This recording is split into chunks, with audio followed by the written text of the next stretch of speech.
We're going to get started. Knowing real estate agents, there'll be a few of them probably come a little late, and that's okay. They can just find their seats. First of all, thank you all for coming and taking time out of your day to receive this information. Everybody who's joining us online, thank you. There's probably a few agents in the Cedar Rapids and the Davenport market joining us as well. Thank you for joining us. We're going to go over a referral strategy. I'm going to invite one of my good friends, one of our great agents up here to talk a little bit about what she does as well. Before we even get into this, I guess the reason I would want to know is why. Why put this line into your business?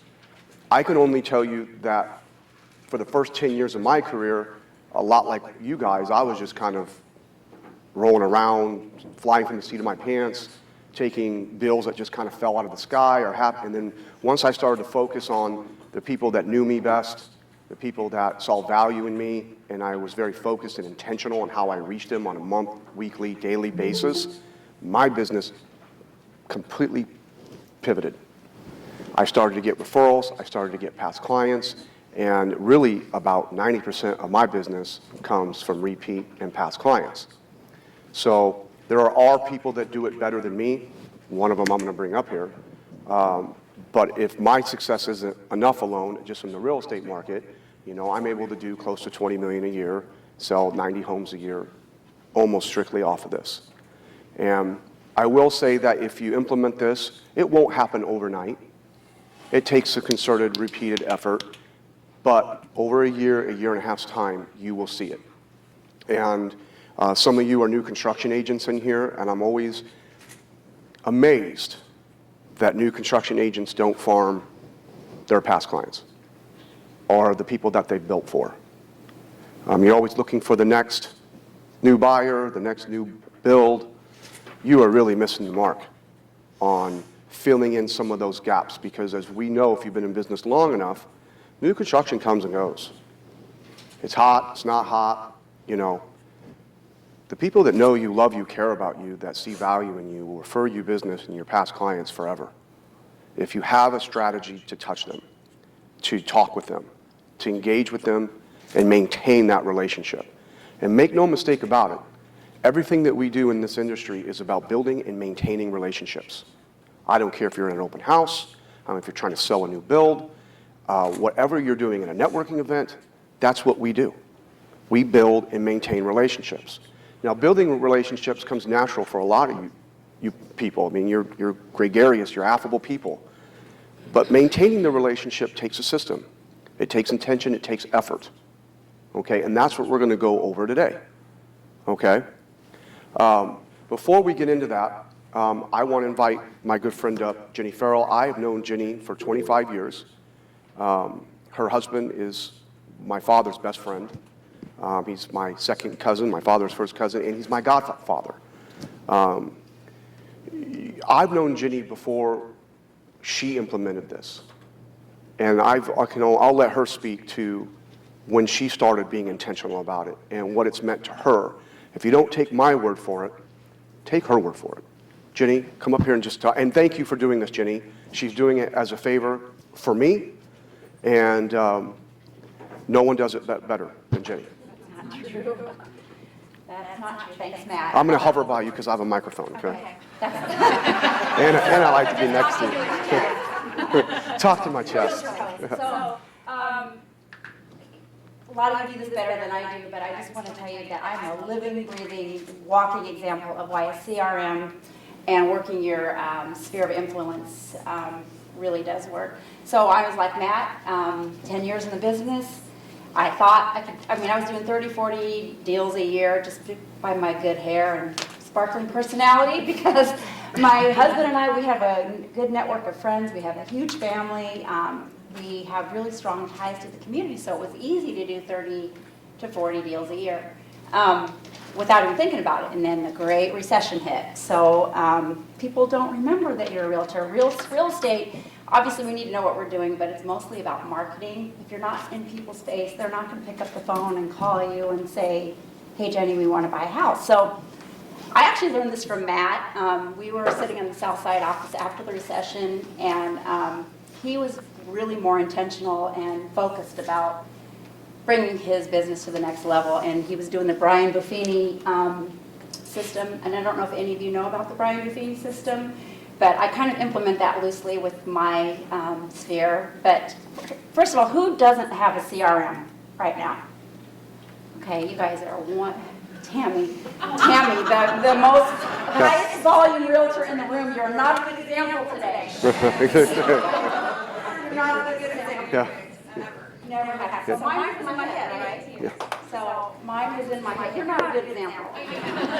But think of what my business is going to be next year. Yeah, you are an anomaly. Yeah. You should be teaching. You're an anomaly. But if you have a CRM and you use it, you are 90% ahead of the game. It took me 10 to 12 years, but again, doing 30 to 40 deals a year, and then the recession hit, and Matt gave me the highest compliment. He says that I work like there's a recession coming because I'm afraid of the recession because my husband and I are both self-employed. We depleted our savings, and it took us several years to kind of crawl out of that. So as soon as I got a CRM, by every January 1, I'd see Matt. He was very focused on creating his database and working that referral. And every January 1 would come, and I'm like, yeah, I'm going to do that this year. I'm going to do that this year. And then squirrel, phone rings, and then you just don't do it. If you don't have an assistant, get an intern. Get your mom, get your kid, get somebody, hire somebody, $10 an hour or for 10 hours a week. And everything's in your phone that you need. Everything. Every person that you meet, they're in your phone. You've got their phone number. Hire somebody to upload those people into your system. I'm beating a dead horse because you all have a CRM, but you have to use it. I love the people that say they don't want to work with friends or family or neighbors. Are any of you in this room? No? Okay. There are so many realtors that say, I don't want to work with my neighbors, I don't want to work with my family, I don't want to work with my friends. But I would say, Megan's, how much of my business is from our sphere, do you think? Almost 100%. Almost 100%. So, and I'm in that kind of sweet spot where I sold a house and 20 years later they're buying a house, their dream house, they're buying investment properties, their kids are buying a house and their parents are downsizing. But we take care of we don't spend any money on online leads. I'm cheap that way. Like I don't spend money on these. We take care of the people that take care of us. We are intentional. We send out, believe it or not, one of our biggest campaigns is birthday cards. Everybody just has a birthday on Facebook. Send them a personalized birthday card with your signature on it. I can't tell you how a random person will call me and say, hey, Jenny, you're the only person that sent me a birthday card for the last 3 years. My kid's buying a house. Will you help them? Matt's very good at categorizing the people. I don't do that until they've referred me, till they've purchased from me, or until they're, or if they're somebody that's a repeat client, like a past sale. Matt is really, really good about categorizing that. But we get a lot of random leads. I have one person that probably was worth $50,000 worth of my business, and had I not had her in our system and tracking, that's the other big thing I want to talk about is tracking. You need to be connecting your clients in your database, like where did you get that lead from? Megan, how do you do that on our CRM? Well, on Wise Agent, there's like a referral tree, so you can put who referred who, and then Who if does they that? referred- Who does that? So if you don't know where your business is coming from, you don't know where to spend your dollars. So What CRM do you use? I use Wise Agent. I don't love it. I don't think it's very user-friendly, but we do use it. It's about $25 a month. It's super cheap. The best CRM is the one you use, right? That's It doesn't, such a cliche, but it's true. it's true. Like, I know some people that just use Google Sheets, and that's free. But Lead Street with Remax is free. So let's get back to friends and family. So people don't like to work with their family because your brother's a pain in the ass, right? Your brother's a pain in the ass, and your roommates and your friends, they've seen you when you didn't go to work for a week, didn't shower, when you broke up with your boyfriend and didn't eat anything but pizza and ice cream for a week. They've seen you laying on the couch at your worst.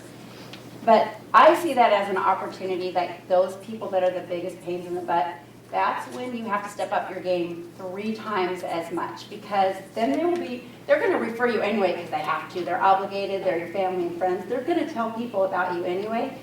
But what I love the most is when a family member that was the biggest pain in the butt, that didn't think that you know what you're doing will tell you, Jen didn't know all the things it took to get that deal put together. You guys work your ass off.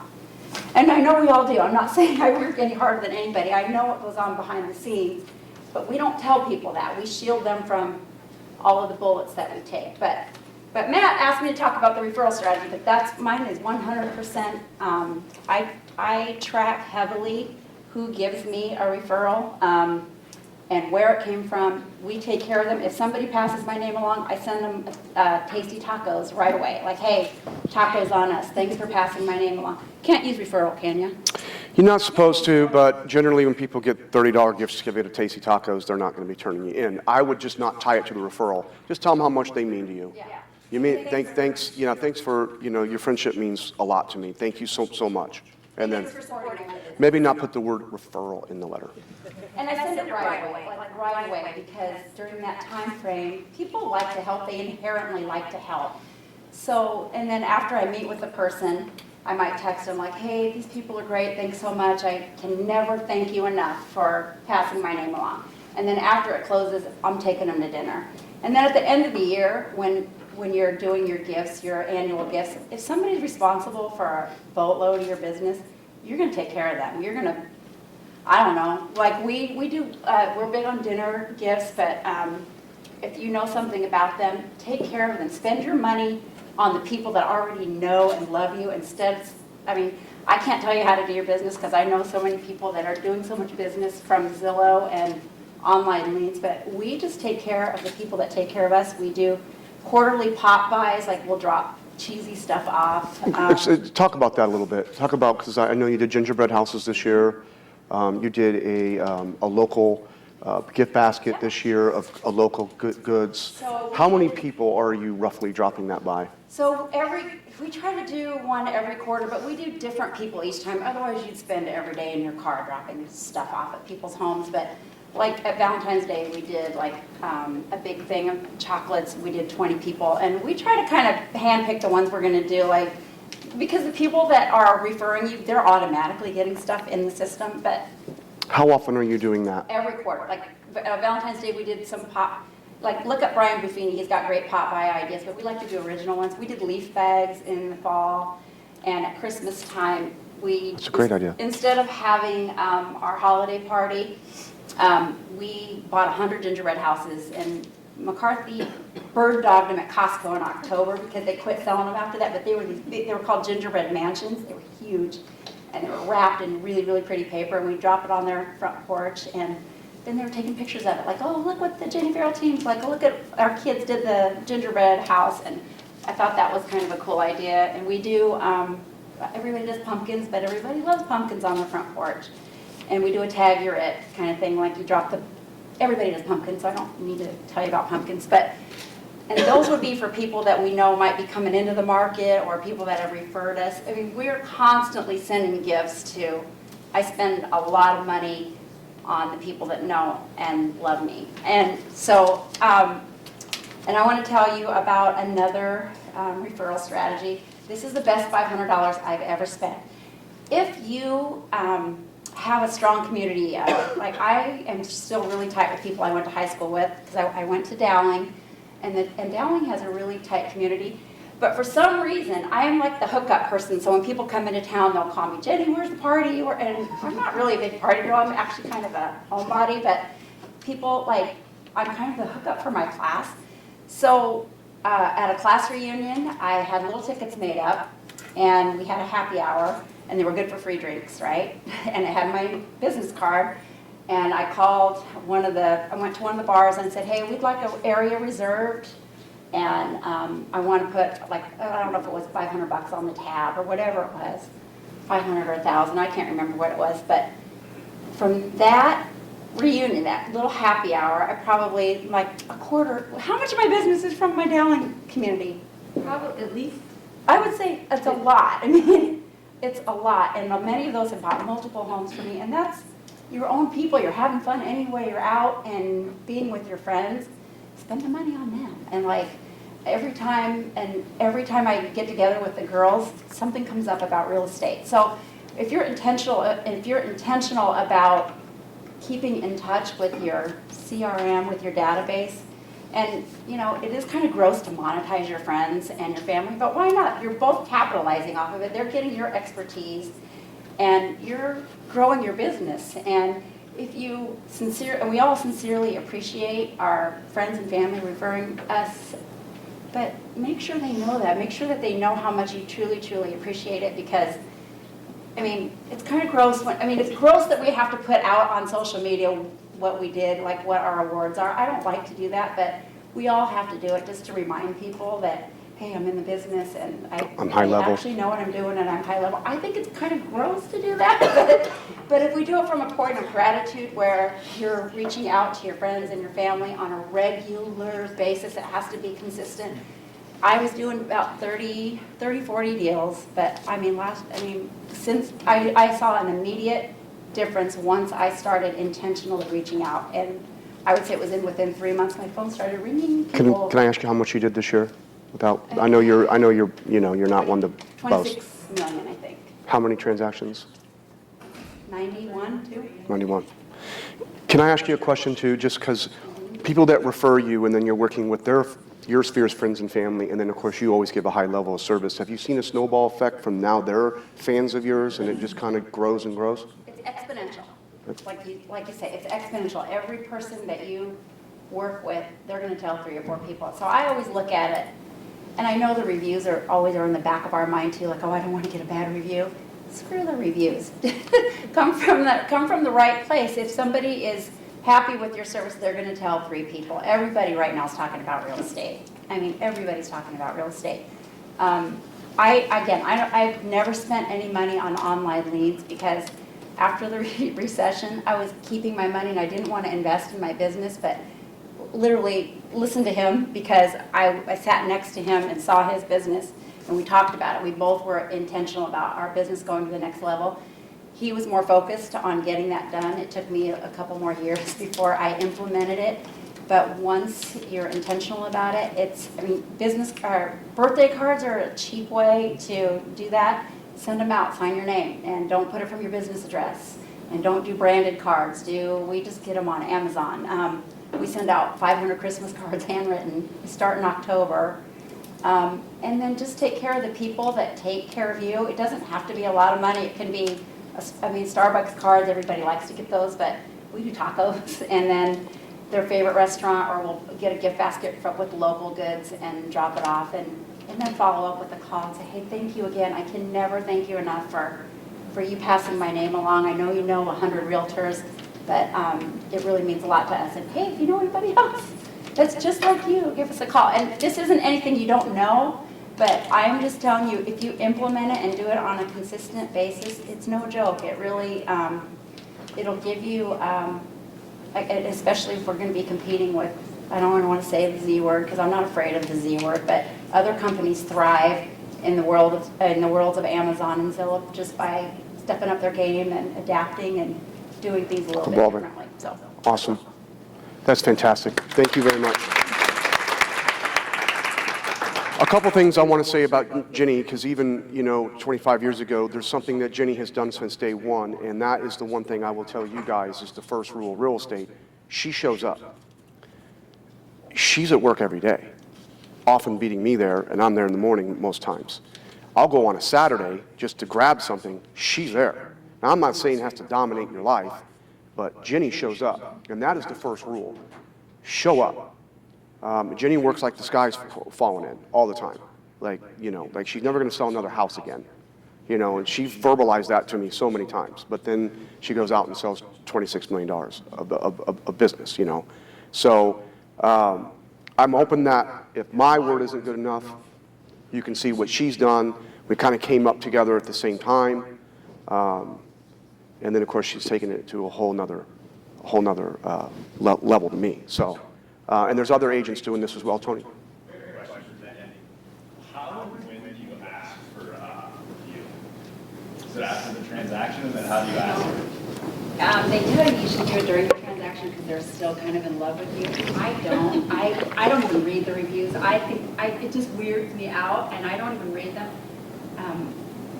Megan here, she'll ask for the review for us. I don't even read them because it weirds me out. It's just a weird thing, like. You send it as an email? I send it as an email with like our Google and Facebook review links, just kind of probably 2 weeks after. Tony, can I field that question too? Yeah. There's two things that I always do up front when I meet a client, whether it's a referral or whatever, okay? And I don't do it at the same time. But one of them is I set my intentions up early.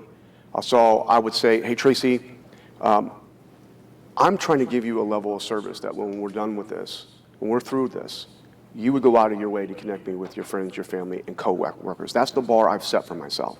We're going to get through this transaction smoothly. I'm going to get you to A to Z. But if you're not willing to do that, then I failed you in some way. I failed to reach the bar I've set for myself. So immediately, I've already set the tone. This might be the first showing, second showing with them. I've already set the tone that I want to work with their friends and family. Jenny said this to the point earlier, that these people are going through a transaction or looking. People's radar are up. So when they're out drinking and they're out having a good time or they're with their family and friends, if someone talks about moving, their radar's up. There are a lot of moms in this room. When you were pregnant and you heard someone else was pregnant, you're looking for a car, and someone else is looking for a car. Well, what have you looked at? What do you like? You know what I mean? So you don't want to wait to the end of the transaction to set the tone that you want the referrals. You want to do it in the beginning and let them know that you're trying to reach a level of service that's worthy of that, okay? And then go out and deliver. Secondly, sometime in the transaction, or sometime when you're looking, it's like, I'm hoping when we're done with this, you think enough of me that you would write a strong review. Set that expectation up early. That way when the deal closes and they're happy and you send that review, they already know. It's not something coming out of left field. That's what I do, okay? Now, if you're someone who hasn't ever looked for reviews and you have a plethora of clients to go back on, like I did, I sent a letter and a $5 gift card. I kind of shamed them into it. I said, hey, Tracy, I'm trying to build my business to repeat and referral only. I would really like you to write a strong review about my service. You've always been good to me. In anticipation of you doing this, here's a $5 gift card. So now they're like, oh shit, you got me a gift. I got to do it, right? Then you send them the link and they end it. And you'd be surprised because I didn't have any reviews about the same time Jenny's talking, 2008, 2009. And then I was able to get like 25 of them like that. Okay? So if you're someone that doesn't have reviews, you're looking for reviews, and you have a database, you've had past sales to go back on, and you feel like you gave them a high enough level of service, go back and do that, okay? So we're going to get into what I do. I hope you guys are prepared to take notes. It's not that you won't have this to fall back on. The notes is just in case you come up with ideas based off what's here. Let your creative mind flow. You don't have, this is a blueprint and you can do it step by step. But if you think of something else, if you think of someone you can leverage to help yourself, then write it down. That way you don't lose it, okay?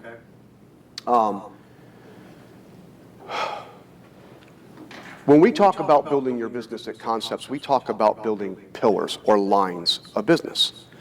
Whether it's referral strategy, your A clients, your B and C clients, your open houses, your networking events, your social media, is it new construction, is it for sale by owners, it expires, is it, they're on and on and on and on and on. In order to stay in business when the market shifts, you have to have 4 to 6 lines of business that you're currently working, okay? The best agents, the top agents that you see have 14 to 16. All right, some of you I've sat down in recruiting meetings, and this is an old thing for you, but I want you to think Blockbuster versus Hy-Vee. Blockbuster was a rent they sold. Everybody went to Blockbuster when they were kids. They had candy and they had movies that you could rent. Well, when Redbox came out, what happened to Blockbuster? And then when Netflix came out after that, what happened to Blockbuster? They went out of business. They didn't have enough ways, enough lines, enough pillars in their business to keep you coming back into their store. Now let's take a look at Hy-Vee, who's the opposite of that.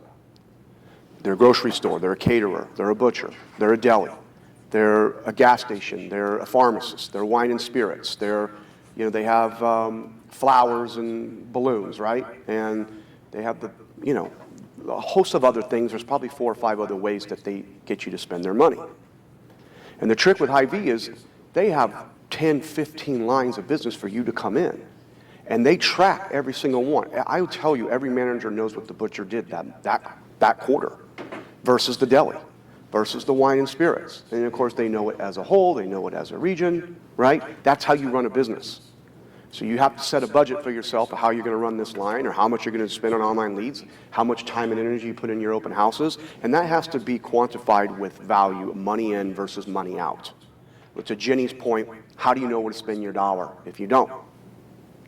We have a huge agent up in Davenport who has billboards. That number on the billboard is not his cell phone number.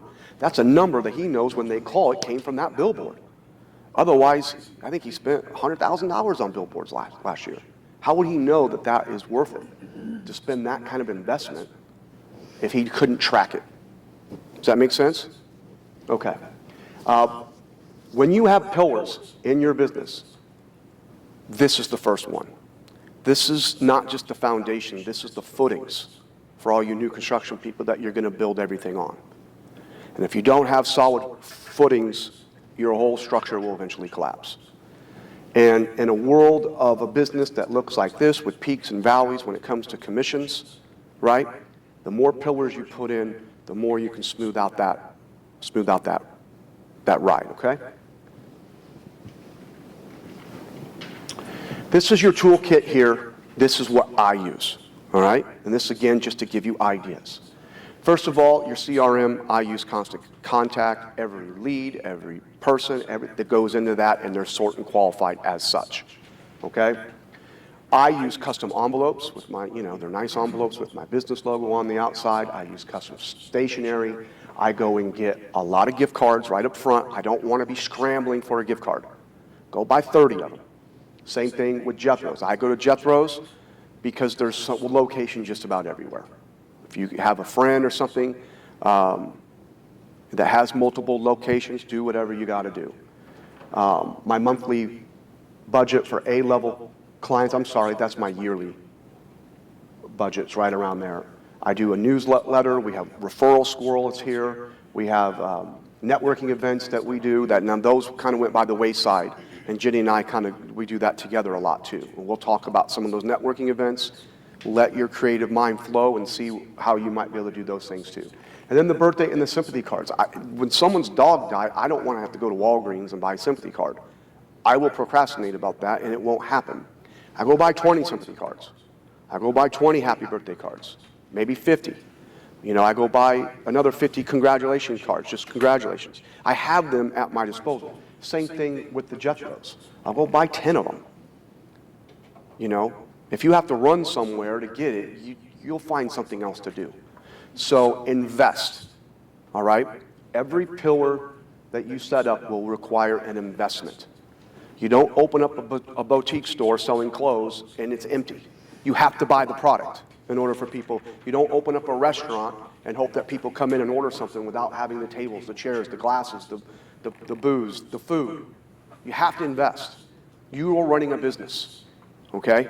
So budget what you can, even if it's small, and review those budgets every year, expand those budgets as you start to make more money. What's needed from you? First of all, you need to get your list going. And I know I've told a lot of you this. They say on average everybody knows 240 people. You're going to get through 50 or 60 of them really easy. The last couple hundred are extremely difficult, but you got better tools at your disposal than I did when I started. You have Facebook, you have a lot of other things. A lot of you have been in business a while, you have past clients you can go to, So you need to spend time doing that first. That's probably the hardest part of this whole thing. Whether you put them on a Google spreadsheet, whether you put them in the CRM, whatever you're doing, I like the CRM. That is what I would do, okay? When you're done with that, what I do is I sort and qualify them. I put them into groups. I put them into A-level groups, B-level groups, C-level groups, and D groups.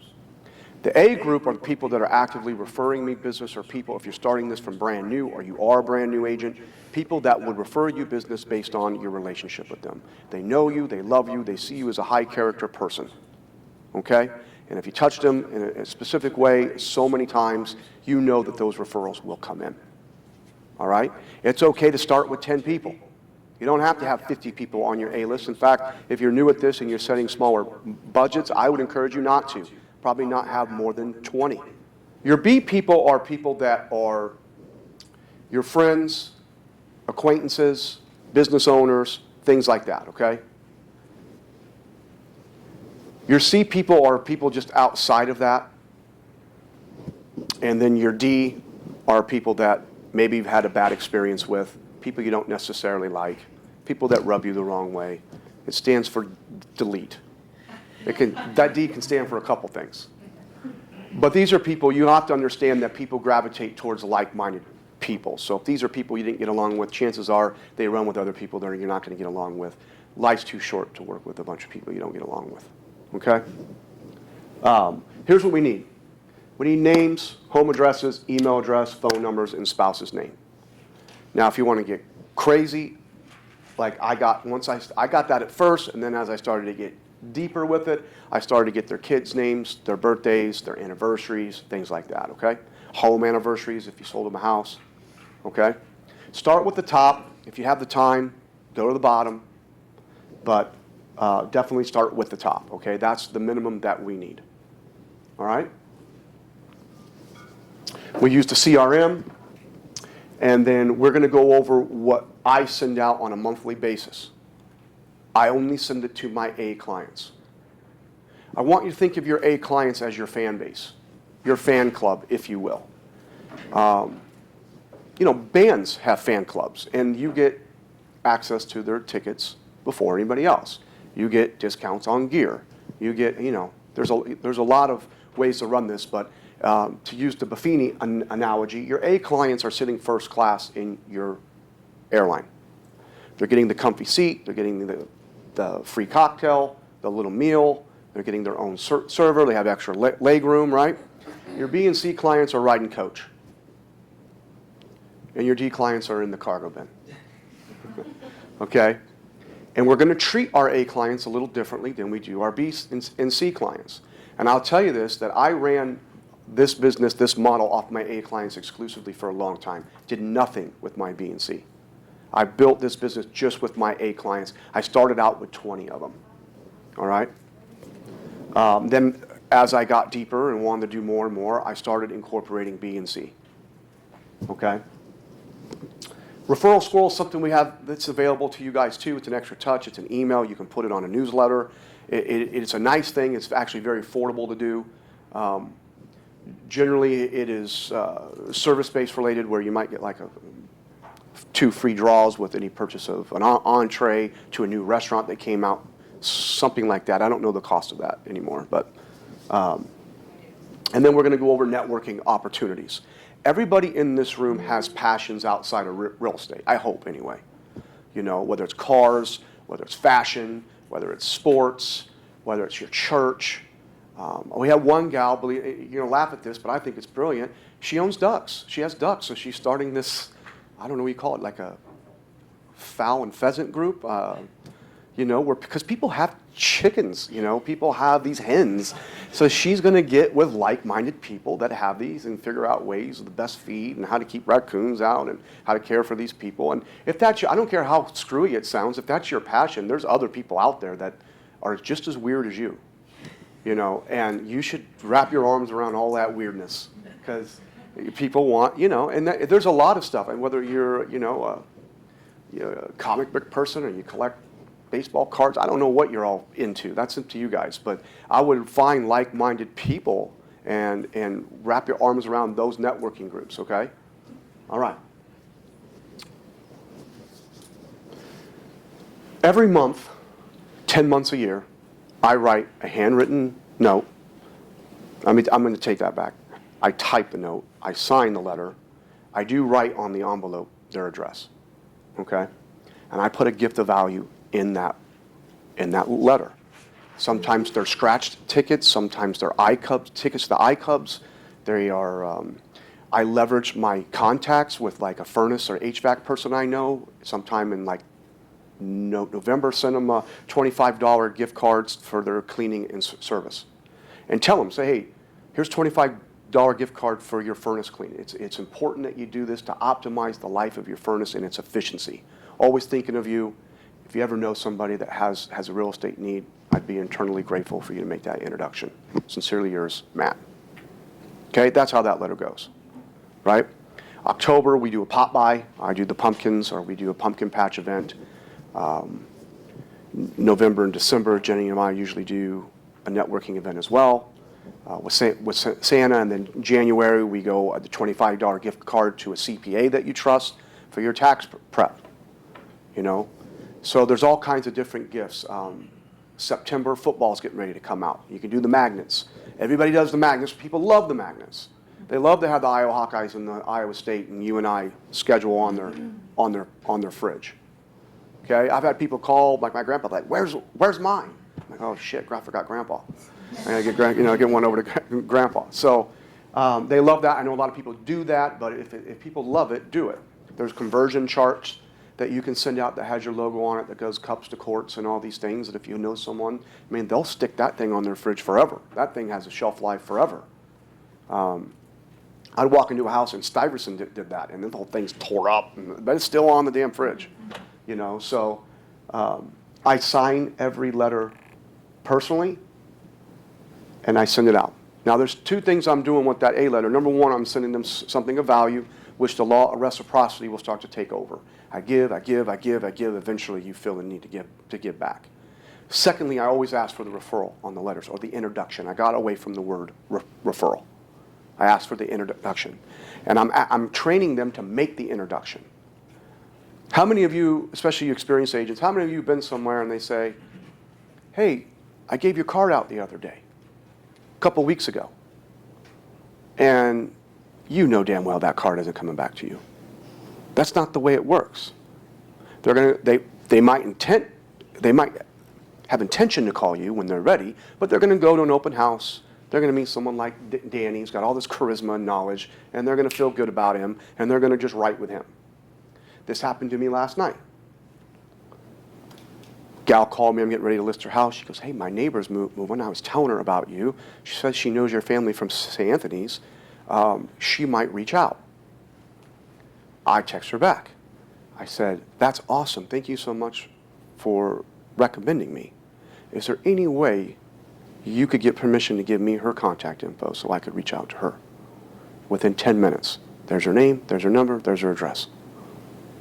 Now, I don't know if she'll list with me, but I'll know I'll make the contact. So if someone ever says they gave your card out, first of all, thank them. They thought of you when someone had a real estate need. But turn around and teach them that if you could get permission from them to give me their contact information, I'll always reach out to them. I may or may not be able to help them, but at least I know I'll have that conversation. Now their mind switches. Now they know. Now my A clients know.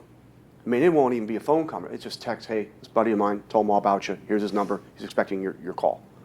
I mean, you know, the guys that get my gifts and my Jethro's card, thank you for your loyalty, it's almost routine now. Like, you know, they're almost bored with it. So this is what I do with my A clients, and then we do 2 pop buys a year. Okay? The pop buys can be tough. One thing I wanted to say that Jenny said, she's sending out 500 Christmas cards. She didn't sit down with her Megans and say, hey, we got to write 500 Christmas cards today. Who the hell wants to do that? She started in October. They probably did 10 or 15 a day, because that is doable. You know? That is doable. To sit down and take her whole weekend writing cards, I mean, they'd hate her probably. She'd hate herself. You know, like, God, this is exhausting. So start ahead of time. I love that. Start ahead of time and do it. Okay? This is a daily thing. And this is what I mean by when you come in, and for some of you newer agents, or even experienced agents that aren't doing this, what do I do every day? When I first got into real estate in '95, you know what they did to me? They literally handed me a book about this thick, sat down and said, this is a reverse directory. Start calling people. You guys know what a reverse directory is? It's like you could look up an address and it would tell you the owner. You could look up a phone number and it would look up the owner. I mean, it was a reverse lookup of like a phone book. It was horrible. Law small print. You guys don't want to do that. All right? But the situation still remains. What do I do every day? How do I move my business forward, move my brand forward? Well, the good news is I have a plan for you here, and it doesn't take 8 hours a day. It takes an hour, maybe 2 hours at the most, of intention. I like to do it during the morning for me because I'm coffeeed up. You know, there's too many things that will distract you in the afternoon or the evenings, especially if you have kids and stuff. You know, there's too many things that'll take you away from that. Showings, listing appointments. So I like to do it during the day. I try to write 5 handwritten letters a day. If I went on a listing appointment that weekend, I'll write them a letter to separate myself with a $5 gift card. I might say, hey, Brandon, thanks for having me over your home. I would love to list your house. It's a great house. And blah, blah, blah, blah. You know, just, I look forward to seeing you again. Reach out to me anytime. This is handwritten, by the way, handwritten letter. And then I put the $5 gift card in there. I don't know if Brandon's got 5 agents coming over. I want to separate myself. But also because I have 5 handwritten letters I want to write a day, and that's not always easy to do, I'm looking for ways to separate myself. I'm looking for ways to get that out. I might run into somebody at Hy-Vee that I haven't seen in high school for a long time. I'll write them a letter. Hey, Steve, it was good running into you, man. It's been so long. I'm going to reach out to you, and let's go have coffee or a beer soon. You know, I'm not asking for a referral with this. I'm just making a relationship, building upon the relationship we already have. Okay? Now, when he gets the letter and the $5 gift card, he's not weirded out when I call him and say, hey, let's go get a beer, let's go have coffee. Okay? Met with a buyer, if you get their address, send them a letter. Say, hey, I'm really looking forward to working together. Just know that I'll be your resource for all things real estate, not just now, but in the future. You can rely on me. Call me anytime. Sincerely yours. Okay? Someone gave you great service somewhere. Why not write them a letter and tell them what a great experience you had? You know? Hey, so-and-so, thank you for fixing my car or my son's car. I say that now because I'm getting my son ran into something. You know, they fixed the car. You know, it was great working with you. You can count on our future business. Right? We're building and maintaining relationships, right? Is that what we're doing? How about congratulations on a new job, a new degree, birthday, wedding, birth of a child, right? Any kind of achievement. And here's the thing, guys. Social media gives you the insight to everything. LinkedIn, new job positions posted on LinkedIn, Facebook, right? It's easier now than it ever has been to know what's going on in somebody's life because no one goes 5 minutes without posting, you know, something about themselves, you know? So this is where you get your 5 handwritten letters a day. It's easy to do. It is really easy to do. It's infinitely easier not to do it. All this stuff is easy to do. It's infinitely easier not to do it. As you're going to see here, I'm going to show you ways that I try to throw, I call them seeds. Some of you probably have already heard me say this to you. I plant seeds. Having conversations, sending out letters, sending out texts, sending out social media, writing emails, they're seeds. I want to try to have 15 a day. 15 a day. I want to try to throw out 15 seeds a day. And here's the thing. Just like, I call them seeds because just like seeds, you throw them on the ground, you water them with attention and, you know, it's like water and sun, but you don't turn around the next day and you have a full harvest. But if you throw enough on the ground every day, you will. About a year and a half of doing this, you will turn around and you will have the largest harvest you ever dreamed of. Okay? And that's what you have to do. We talked about happy birthdays, happy anniversaries, sympathy thoughts, you know. Someone's dog dies. Everybody here has probably loved a pet that's passed away. You know. Some people, like my cousin Steve, he said, I'm mourning for a day. I'm going to get 2 new dogs tomorrow. I'm like, oh, that's cold, but hey. And then other people take it really hard, and there's a grieving process. Send them a text. Say, hey, I know how much that dog meant to you. I'm thinking of you. You know what I mean? You want to go really crazy? Have a little portrait painted on for him of that dog and drop it. Do a pop-by gift. Here's a picture of Lucy. I know how much the dog meant to you. Trust me, that stuff goes a long, long way. Right? Invites. And we're going to talk about ROI, which ones are the highest ROI versus the lowest.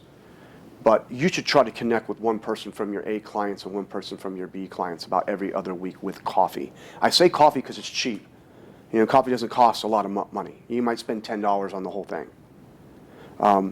And everything that we're doing here is very valuable, but nothing is more valuable than face-to-face. That's why Jenny does the pop buys. That's why I do the pop buys. That's why we do the network events. It's face-to-face. That's why I try to get somebody from my A's and B's and we have coffee together. The ROI face-to-face cannot be beat. No handwritten letter, no email, no text, no social media. Nothing will beat face-to-face, okay? And I know that's gotten harder. This 2020, it's going to get easier. Places are open back up. You can have coffee now, okay? Texts of appreciation to your current and past clients. These are texts that you can do. You know, someone does something nice for you, gives a referral, send out the handwritten letter, 2 weeks later send out a text, say, update them. Say, hey, me and Steve started the process. I just can't thank you enough. I mean, it means the world to me. It means the world to my family and I, okay? When I talk about the coffees with your A's and B's, here's the thing. The A client will get up and immediately refer you someone within 72 hours. I almost guarantee it. There's a different conversation I have with the A's and the B's, though. The B's, we have a lot of B clients, but I'm only isolating about 50 of them, those B clients, that I think I should know better. They should be A's. So when I'm out with the B clients and coffee, when I get up from the table, my conversation, the end of the conversation differs a little bit from the A to the B's. I think that's on the next slide, maybe. Maybe. When you're talking to them, I don't talk about my life. I talk about their life. What's going on in their life? You know, what achievements, what's, you know, and then it'll naturally gravitate towards you. But if they're an A client, I get it from the table and I just tell them how thankful I am for their past support, how much it means to me and my family. Okay, and keep them coming, or, you know, if you ever know anybody, I know I can always rely on you. All right, it's a thank you. But to B client, I might have a conversation of like, hey, I don't know if you currently have someone that you refer your friends, your family, and your coworkers with their real estate needs, but if you don't, I'd love to be that guy. I'll give them a high level of service, always, right? And then you might follow up with a handwritten letter the next day or two. You're trying to do your 5 a day, right? People that you had a coffee with. How'd that happen? You're just sideways for the virtual. That's all right. It's probably a better look. But that's how you try to reach those 5 people a week. Because at first it's a little easy, then it starts to get harder trying to reach out. You know, the people that came through your open house, send them a handwritten letter if they sign their address in. Okay? So those are the conversations I have. But I do get up. I can't tell you enough. I can't stress enough how important it is to ask for the introduction. You have to ask for the introduction. You can't assume that they know that they're getting these gifts, they're getting these letters, they're getting the newsletter because of their past business. That is what they will assume. That, yeah, they bought and sold a home through you, so they're getting all these gifts. That's only part of it. Really, the thing is you want introductions to their sphere. And I can tell you this unequivocally because when I was a younger agent, I'm related to half people in this town, and I thought that those referrals would come in just naturally, but it wasn't until I started asking for them that they actually started to come in. Okay? So I can tell you that there is a shift there, that it is important. You don't have to use the way I say it, use the way it comes off your lips naturally, but figure it out. Practice in the mirror, whatever comes. Even if you fumble it the first few times, you will figure it out, what comes out naturally and genuine, okay?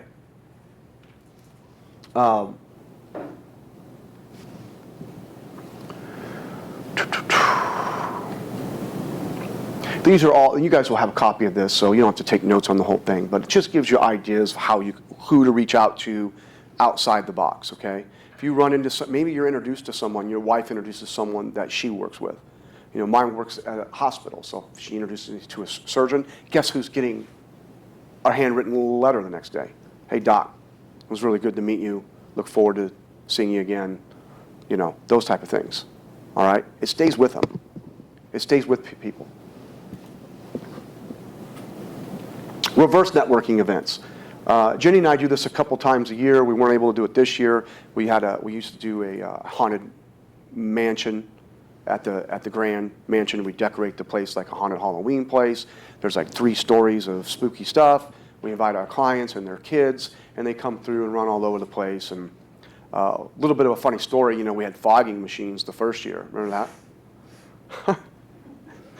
And the fog's cool, man. We're testing it all out, and it's low level, and all of a sudden the alarms go off, the fire alarm, the strobe lights, you know. And I'm literally 5 minutes before people are showing up. I'm like, oh, man. People are coming in with their kids, and they got the battery ran out of the alarm. Now we just have the strobes, which was a nice effect, you know. It was cool. It was cool. And we keep adding to that. I mean, we did it, 2 years in a row, and we kept out. I mean, we have so much money in this gear. Yeah. I know you spent a lot of money on the decorations. I have probably like 6,000 in those decorations, but you guys are welcome to jump. You know, if we space it out weekends, we can jump. We can, you know, you guys can jump in on that with us. We do a Santa picture day. We stole this from Jen Stambro. You know, we bring Santa to the mansion. Again, the decorations of the mansion in the wintertime are pretty cool. Megan McCarthy, God bless her, she's set everything up this year. And we hire a photographer to come in. We have cookies, chocolate milk, hot chocolate, and their kids come in, take a picture with Santa, and then we send it to them. Okay? And then if you really want to get a return off that or a little extra bump, have them tag you in social media when they do it. That'd be the one thing maybe with like Ginny's gingerbread idea. Say, hey, we're going to have somebody choose the top 5 gingerbread houses and raffle you into tickets to the ice skating rink. All you got to do is take a picture of a gingerbread house and tag us. Might be another way to get another bump off of those gingerbread homes, if you're comfortable doing that. I always say, like, God, that means if five people win, that means 100 people lost, you know what I mean? You know, there's that. But we've also done a barbecue at the mansion. We had a band, had my buddy from Barntown Brewery come set up beer, and, you know, had a barbecue, hired Hy-Vee to come in and do burgers and brats and stuff like that. Cinco de Mayo parties, buyer appreciation parties. I'm telling you, this is what really set, when I first started doing this was one of the, I don't know why I got away from this, but this is one of the biggest things ever. When someone you really like buys a house off you, offer to have a housewarming party for them. Everybody wants to show off their new house. Tell me, listen, I'm going to bring over a couple cases of beer, I'll bring over 4 things of wine, maybe 4 or 5 things of booze, and you handle the food and you handle the invites. You let me know, I'll sponsor it. You'll meet 30, 40 of their closest friends, their family, and you get to be there, and they'll introduce you as their friend and their realtor. You will walk out of there with business every single time. They'll call you 4 months from now. Say, remember, I'm Josh. I met you at Brian's housewarming party. Oh, yeah, of course I do. And we're looking at buying a house, too. So these are fun, you know. A lot of people do first-time home buying seminars. There's tons of loan products out there. You know, there's a Heroes program. You get 6% free money if you're a teacher, fireman, police, doctor. You know, the doctors don't usually qualify, but the nurses do. You know, and that's anybody that works in that industry. That could be the janitor, it could be the administrative, anybody that works for the school system. It could be anybody. So as long as you are under the 80% median income from the county they're trying to buy in, 6% back. They buy a $200,000 house, you just gave them $12,000 of free money. Right? So there's things that you can do to host these things and get people in, teach them about the process, bring the lender with you, leverage the lender's money to have some treats there, and have them there ready to pre-qualify people. Target teachers, target nurses, target these heroes. You know, get with their HR departments and send them out. Right? Stay involved in your community. These are these networking events that are outreaches. This kind of goes into your hobbies and your and your passions. People want to work with like-minded people. If you're a fitness buff, then you're going to be around a bunch of people in the gym. Wear a RE/MAX shirt that says, ask me how to buy or sell a home on the back. You know? If you're, weddings, I know everybody loves a good wedding, but it's a networking event. I'm working the room. I don't know what you guys are doing.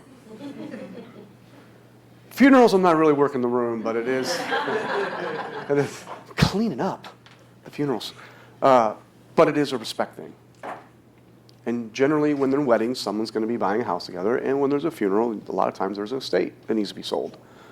I know that sounds so crap, but it's not the way you don't go for that, but it's a byproduct of showing respect that you were close to someone that passed away. And it is something that's happened where it's like, they see me in line and, you know, shaking the family's hand at the wake and, hey, we need to talk to you about dad's house. You know. I know, Jenny. Hi, I'm shameless. I'm so shameless. I'm shameless. I know. Graduation parties, you know. Sports games. If you go, you know, Shannon, I see you at basketball games on your kid's basketball game, your daughter's basketball game all the time. What are you doing? Are you wearing your RE/MAX gear? The stripes. Well, maybe put some RE/MAX gear on those stripes. You know, let them know. Sponsor the team. Sponsor a team, like, you know, at the end of the year and they have to do a pizza thing. Sponsor it. You know. Charitable events, of course, church. A lot of people get things at their church. Jenny and I go to the same church. We both have gotten people out of our churches. Neighborhood associations. I know Brett Fine's in a cigar club. Whatever you're into. Get involved and let them know you're a realtor, either passively or aggressively, however you want to do it. And there's so many other things to do here. These are monthly gift ideas to send your A clients that I have done. Coupons for dry cleaning, Powerball tickets. Now, I will say one thing about the Powerball tickets. I do that when it's really high, and I put in the note that we're going to split it 50-50. I don't want to hear Steve calls me up, hey, we won $600 million, thank you. Let me know how work is tomorrow.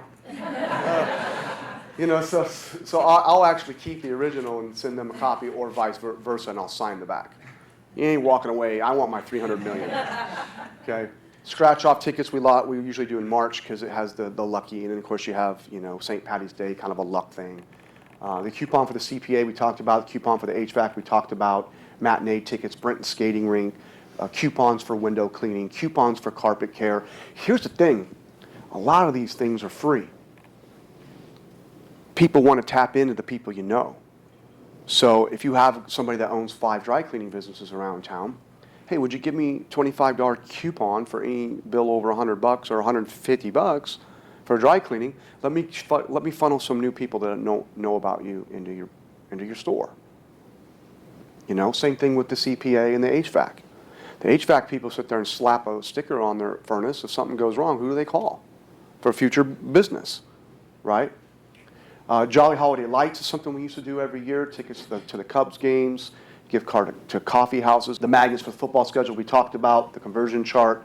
If you know, they have little onesies with RE/MAX on them that you can buy. They have stocking hats with RE/MAX that you can buy. I would put your logo on the back or something like, so it's more not just RE/MAX, but it has your logo.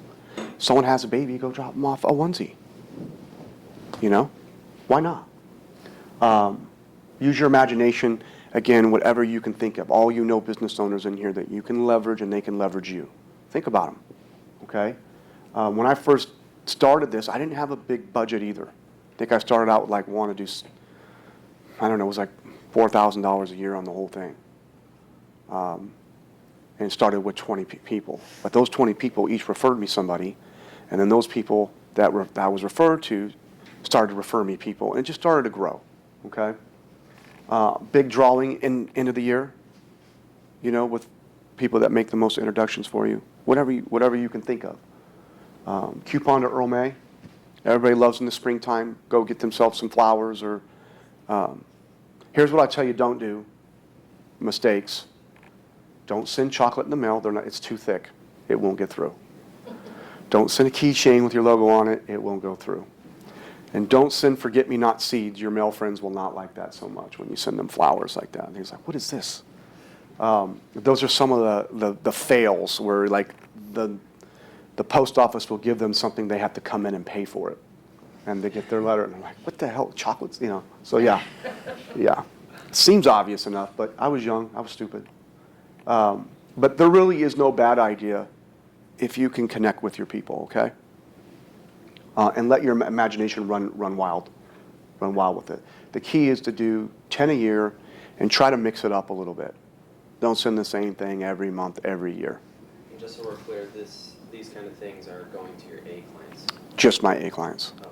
This is the comfy seat. This is the extra cocktail. Yes, they are different. And then so going back to the B clients, those are the people that you would be like perhaps giving them a text, like Yes. phone call. Social media burst, yes. And a newsletter. We're going to get into that. The newsletter that we do. Okay? That goes out to everybody, leads, Bs and Cs and everybody. Now, if someone refers you somebody out of that B and C, I would invite them to a face-to-face meeting, coffee to show your appreciation, and they immediately go into your A. Send them a letter. I send them the Jethro's gift card. Call them up a week later. Go have coffees to reinforce that face-to-face, how appreciative you are. And then immediately they're in your A clients. And then that face-to-face gives you the ability to tell them now what they're a part of. I'm going to put you a part of my client appreciation program now, Steve. You're going to receive a gift that I hope you find valuable every month. Okay? I'll be stopping by your house a couple times a year with gifts for you and your family. I just want to show you how appreciative I am for your introductions. If you ever know somebody, again, feel free to give me a call with their information. I'll reach out to them right away. Now, another fail. Someone gives you a referral and you don't take it seriously, you don't call them right away, you drop the ball, no more referrals for you from that person. Okay? Sincerely. You give a low level of service and that gets back to that client, you're done. Okay? All right. The highest ROI is face-to-face. We talked about that. You can double your business in 1 year just by having face-to-face contact with people. Nothing will beat face-to-face, right? I'll liken it to you like, you ever know anybody that's really sick, and you could just call them and express your sympathies, and you know what I mean? I'm talking really sick, like gonna die. I know it's morbid. It's a downer. But I've been a part of this, and there's a difference between people that call you and people that come see you. There's a difference. It's the same thing here. There's a difference between having a face-to-face and having a text, happy birthday. I know that's on the reverse side of things. One's a downer and one's an upper. But it's the same impact. Your pop buys, your networking events, your coffees, can't beat it. Can't beat it. I almost guarantee, I challenge you guys to do this. If you walk away and you don't have a referral within 72 hours, then I'm a liar with your A clients. Okay? Make sure you have your kind of, they're going to ask you about the market. Have your 30-second spiel. Hey, there's 1,800 homes, a little less than 1,800 homes in the market. 70% of them are new construction. We're really in dire need of the resales and stuff. Interest rates are still low, but they're trending high. And, you know, you're in the know. You know what the hell's going on. Okay? And then end the conversation with what we already talked about. Just want to know how much I appreciate all your support with introductions. That mean more than I can say. Follow up with the handwritten card after that. Just keep reinforcing the relationship. Right? You have a relationship that you've built. This is maintaining it. Okay? Phone conversations are the next ROI. It's the only thing that, you know, lower than a face-to-face is an actual conversation. And I know we've gotten away with this with texts and social media and emails and all that stuff. But an actual phone conversation with a good friend or a family member, old high school buddy, I mean, whatever, nothing, you're laughing, you're talking about things that aren't even real estate related, you know. You don't even have to end this phone conversation with, hey, by the way, if you ever know it, no. Write them a letter after that says that. Remember, we're trying to write 5 handwritten letters a day. So if we're having face-to-faces, if we're having network events, if we're having open houses, if we're having phone conversations, those letters become easier to write because those are the follow-up from these things, right? Okay. Which leads to our next point, handwritten letters. Handwritten letters, remember when you were a kid and your grandma would send you your birthday card and it was handwritten and you knew there was a $5 bill in that damn thing and that made you feel so good? Remember? That's how a handwritten letter makes your clients feel too. Especially with your A clients when they know there's a gift in there, all of a sudden they start to look forward to receiving it. There's like a gift in there. There's something of value in there. They get excited like you used to when grandma would write you that birthday card. Mine were always bonds. What the hell are you going to do with a bond? Other than cash them when you're 25 because you're in need of rent money and some liquor. But but it does reinforce the top of mind, and it gives you top of mind awareness. It reminds them that you do want the introductions that, oh yeah, Blake is in real estate, right? Separate yourself from other people. And to the handwritten part, it denotes a personal relationship. That's why I handwrite on the envelopes. It denotes a personal relationship on the other side of the letter. Very few of you will not open a letter that has your name on it that's handwritten. You don't think it's from, the extended car warranty, right, that everybody gets. It's not that. It's not health. You need a health insurance? No, there's a personal relationship on the other side of that. That's what it denotes. And then invest in yourself. Be a professional. Don't have just some letter or paper you took out of the copier. Put your logo on it. Invest in envelopes that say your name and stuff on it. If anything else, you can invest in the stationery, and then you can color copy it here. And you can keep that going. But invest in the envelopes. Look like a professional. If you have a blank envelope with a blank piece of paper, it's better than nothing. But man, you don't look like you're in business. You look kind of cheap. So, all right. Text is probably your next highest ROI because it is, their personal notes. It's followed by social media, and then the last is email. And I say email last is because how many emails do we get a day? It's tough to sort them out. And even if there's a relationship in that email, we prioritize our emails into what we need now versus what we can get back to. And you guys know as well as I do, the stuff we can get back to, sometimes we never get back to. Right? So your text, though, should be used. I know people like text more than phone conversations. Your text should just be used sporadically with congratulations and things like that. Good way to show people you are thinking of them. All right? Social media to me is a great way to build your brand for a large audience and stay current on people's life events and then keep in touch with your entire database. You can sort your clients based on the feed that you see, right? Like you can put your clients and separate them and sort them so when you hit that button, you're seeing their whole entire feed. That way you're not sorting through 4,000 people and you miss someone's birthday or you miss something happened a big event in their life. So maybe worth the time at the very least with social media to make sure your past clients, your A clients, your B clients they're categorized. So you can hit the button and see what's going on in their life. Okay? That's what I would do if I was you. You can also do a friends and family tab. So if you don't want to go to that tab, you can see what they're doing. Rather than trying to just scroll through endless of hours of stuff and hoping you catch something. Chances are you're going to miss something. I'm not saying that email is useless.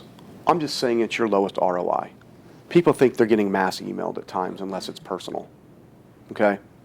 And they normally are. We use drip campaigns, we use newsletters and things like that can be powerful, but it's your lowest ROI. Certainly something you should employ, but recognize the hierarchy of these things. What has the highest return? Okay? We kind of went over this, I wouldn't have unless you really do have 50, 60 people, it's expensive to send that item of value every month if you're buying iCubs tickets and things like that. Start with 10 to 20. 20 is what I started with. Every 2 years, go into that and look and say, oh, well, Shannon hasn't sent me someone in 3 years. You're gone. You don't get the call, you know what I mean? And then if you end up on the 4th year referring me someone, you're back in, you know? And you know, there's going to be a correlation like, shoot, I didn't receive something for a year, now all of a sudden I'm back in after I get the referral. They'll know, you know? Someone lists with somebody else, which happens. Don't be bitter, but it might not be an A client anymore. You're super good about categorizing it. I've always I feel like some of my B's and C's, they always come up to an A because out of the blue you might get a referral from them. So we have a hard time categorizing it. You do high level for your A's. I feel like sometimes we scramble because we're trying to do our A's and B's, what you're doing for your A's. And how many is that, Jenny? That's got to be a shit ton. A lot. But we do. Megan's over there like, yes, it's annoyingly big. How can you, because I know you know a lot of people like we do, but how do you narrow that down to just that 20? I can't. Well, I have 55 now. If you refer me business, you're an A. If you haven't in 2 or 3 years, you're not. It's that simple. What would you do with your new client? You had a great experience with them, they bought a house. Would you keep them on kind of like an A- list, because you want them to keep you top of mind because Yeah. keep that goodness rolling? Well, yeah, that's how I kind of started this. When I didn't have an A list, I looked at okay, my mom refers me people. She's an A. I know it's mom, but screw it. She refers me people. I looked at 5 or 6 other people that had, and then the other ones were just out of I think they would. We had such a good experience. My first letter to my A clients was, hey, I'm creating a client appreciation program. I feel our relationship so highly, I don't know how you say it, but I'm going to be sending you something of value every month in the hopes that you would think of me when your friends and family and coworkers have a real estate need, and that you would be willing to go out of your way to get me their name and number and contact information, knowing that I'm going to give them a high level of service. You make that introductory letter with them, let them know why they're on that. That was my longest letter, was my first one. I think it was 3 paragraphs long. Otherwise, my A letters are very short and sweet. People's attention span is very short. So you want to be able to be short and sweet about it, right? But that might be something you do. Is give them the benefit of the doubt, but don't let it go unknown why they're in this program, okay? And then when they get the letters every month, their item of value, at the end is, as always, if you know someone that has a real estate need, I would love you to make that introduction by getting permission for their name and phone number. Do you do your Popeyes just for your A's too? Or Only my A's. only, right? Yeah, only my A's. Now, you might be asking how I touch my B and C's, and I do that with, we do these networking events. We're going to invite 55 people. Only 15 of them will have time to come, so I'll expand that into my top 50 of my B's, those networking events, because we want hundreds of people, And then I will also do a newsletter every month. The newsletter is all about community, what's going on. So if there's a show, if Stevie Nicks is coming down to Wells Fargo or the iCubs, it's all about the month that we're in. February might be the ice skating arenas hours, and it's pretty, we go and I might do a top 5 romantic hotels to stay in, top 5 restaurants to have your Valentine's Day in. I might have a list of daddy-daughter dances, and every single one of them has a link. So when you go into it, we close up the website and they can buy tickets to that thing. So it's all community-based, okay? And then at the end, I always ask for referrals. Of course, it's branded by me. I have maybe 3 or 4 houses we're trying to sell. And then, at the list at the end, it'll say something. Now, I always wanted to embed a little video into this. I never have. I think it would be cool to have a little video, 20 seconds, saying, hey, thank you for taking time to open up my newsletter. If you find it valuable and you think someone else will find it valuable, you can share it here. Or if you don't, you hate it, you can unsubscribe here. But either way, we'd love to be the agent that you turn to for all your real estate needs. Please reach out to me anytime. We'd love to work with your friends and family as well. Really quick and short. Embed a video in there so a lot of people love the newsletter, and then you'll see, if you put it through your CRM, you'll see people that unsubscribe. A lot of times it's your leads. Most time it's people you leads, and you blast it to everybody, blast it to 4,500 people, who have like an 18% open rate. So I know about 800 people are opening it up. It's a lot of people. And we will get people that will respond to that newsletter saying, I want to talk to you about selling my house. So it does work. You know, we will get people from our Bs that say, hey, I have a friend. And boom, they're an A client now. Okay? What do you use for your email newsletter? We use Constant Contact. We get it out of that, yeah. And some of the unsubscribes hurt. Like, damn, I thought you enjoyed it, Mom. You know? Get out of unsubscribe out of that. But, you know, they do, and it's okay. People get inundated with a lot of emails, and after time, they're like, I don't need this. You know what I mean? I don't need to know when Ice Capades is coming in town. I don't care. That's okay. It's for some people. It's not for others. You can also reach out to business owners that you know, your friends' business, say, I'd like to feature you in my newsletter, your new business. You know, you're good at videos, Shannon. You can go in, you can embed video. Hey, this is a new something, this is my friend, and she has this new business. You all need to check it out. This is what, you know. If you come from a place where you're helping people, it'll come back. Okay?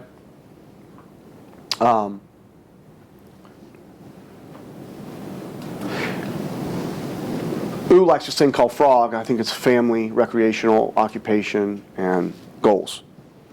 That's what he'll use to talk, get conversation going with other people. How's your family like? You know, what do you guys, got any trips coming up this year? How's work going? You know, what's your goals for the year? What are you guys trying to do? You know, and it'll naturally gravitate over to you and your business and things like that. But this is my spiel. I already went over this. This is my spiel for my B and C clients.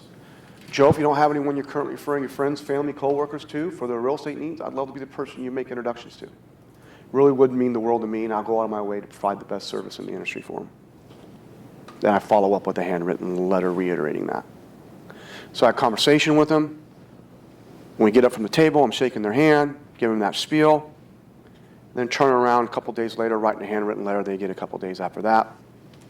And just reinforcing. Okay? All right. The newsletter, local events, charities, information. You don't have to do what I do. I think at some point, as a company, and with Madison, I'm not speaking out of turn here, because the logistics of this just might be too tough. But we are going to try to come up with a campaign for you to jump on that is this. We're going to try. That means 10 items of value, a newsletter that is mine, that you can brand yourself in. We want to try to accomplish that, but I make no promises because trying to do something for 309 agents is not easy when it comes to this. But we are going to give it a shot, okay? I will say, currently we don't do that. Working on it, but there are 2 of us and 300 you. But we do have newsletter blocks in the Google Drive for resources for agents marketing folder. It's not as pretty as a newsletter, but it's the things Matt's talking about, like events and all that jazz. We have a photo, a link, and a text already written out for you. All you have to do is copy it and paste it into your newsletter.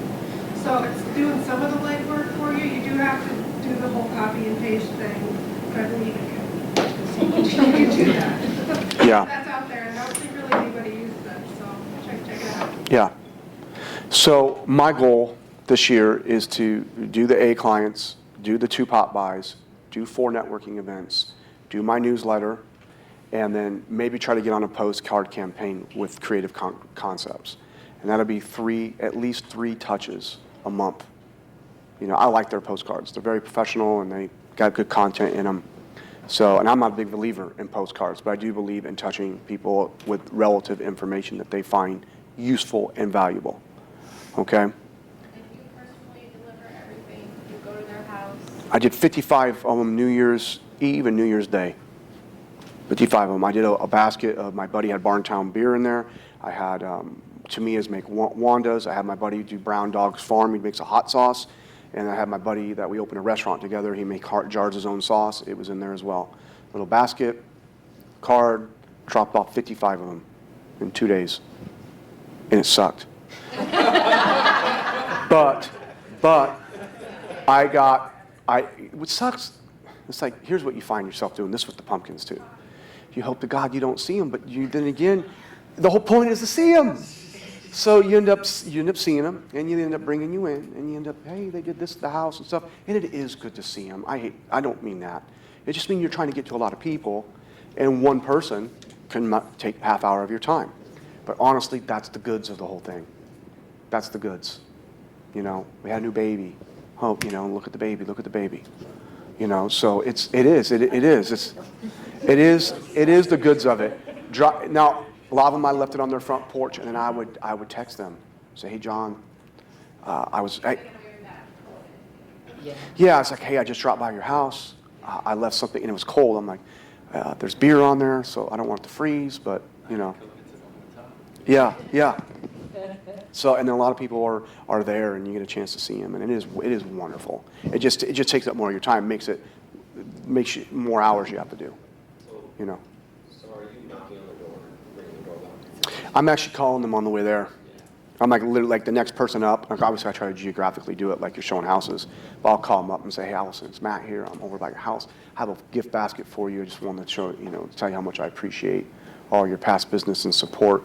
Are you around? Oh, yeah, we're home. I said, good. Hey, I don't want to take much of your time. I know I'm just dropping in on you.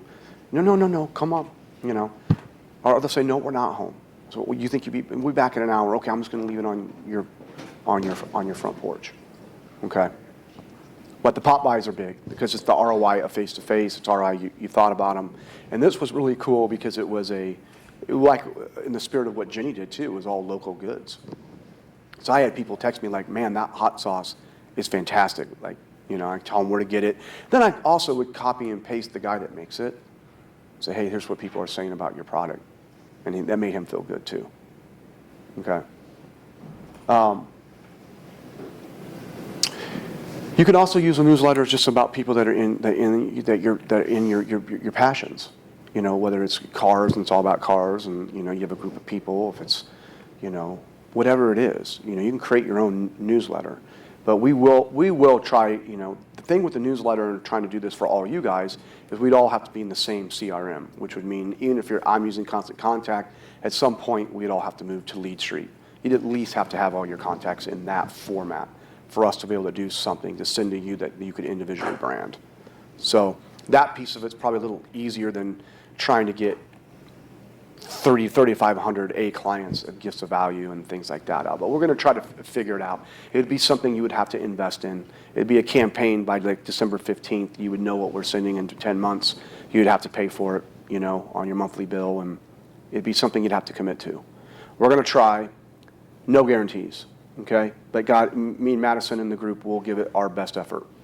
Okay, because I know how powerful this is, but I also know how easy it is to get away from it, especially when you get busy and things like that. You can get away from doing this, and I know that if you guys did do it and we could provide a service to do it, how much it would change your lives.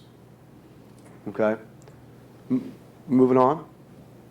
We talked about people that are in your fan club, and that's the way I want you to think of every client that you're servicing. Can we make them a fan of yours, like a true fan that's going to go out? Remember, for me to go out of my way to get you business, Steve, I have to say, hey, I know a guy that is so high level that I want to introduce you to him. It's much easier for me just to shut the hell up. So your service has to be that good. A service takes intention. You can't just treat everybody, okay, let the deal kind of navigate itself. I would challenge you guys to either create Google Docs, video, or whatever that helps people through the process of your transaction. For instance, me and Tracy are out looking at homes. I might send her a handwritten letter the first day after we were looking. The second day she gets a video from me. I've already made it. Just said, hey, I just want to thank you for looking at homes with me. I said, I'm going to navigate you through this entire process. I'm going to send you helpful information just like this along so you're informed the entire way. You might even have the spiel that I gave you. I'm looking to provide you a high-level service that you'd go out of your way to get me in touch with your friends and family when we're through with this. I know I can provide a smooth process, but when we're done with this, if I haven't reached that bar with you, I've failed. That might be something you say in your video. Now all of a sudden we're under contract. Next thing I'm going to send her is a list of inspectors. Hey, Tracy, below is a list of inspectors that I trust. Feel free to use whichever ones you want, but know that we don't regulate the license of inspectors in Iowa. These are people who are certified and insured and serious about their business. Use anybody you want, but please make sure they're certified and insured through the state of Iowa. I mean, how many times are you going to say that before you automate that? I get sick of saying the same things. I don't know about you guys. I get sick of saying the same thing. So automate it. Second one might be a timeline of events. Hey, Tracy, now that your offer is accepted, here's what's going on behind the curtain. Your lender, you can lock in at your rate. We have an appraisal. You can look for the abstract to be updated, the termite inspection, the title opinion, final walkthrough, and closing. This is what we're doing behind the curtain. You know? Next one after that might be the do's and do nots of real estate. How many of you have had someone quit their job in the middle of a real estate transaction? Anybody? Like, what do you mean you quit your job? How many of you, I had a guy buy a motorcycle once, completely kicked him out his DTI. Like, what are you doing? So why leave that up to chance? They don't know. I mean, it should be obvious not that you need a job, but, you know, maybe you don't leave that up to chance. Maybe you have a do and do nots of this process.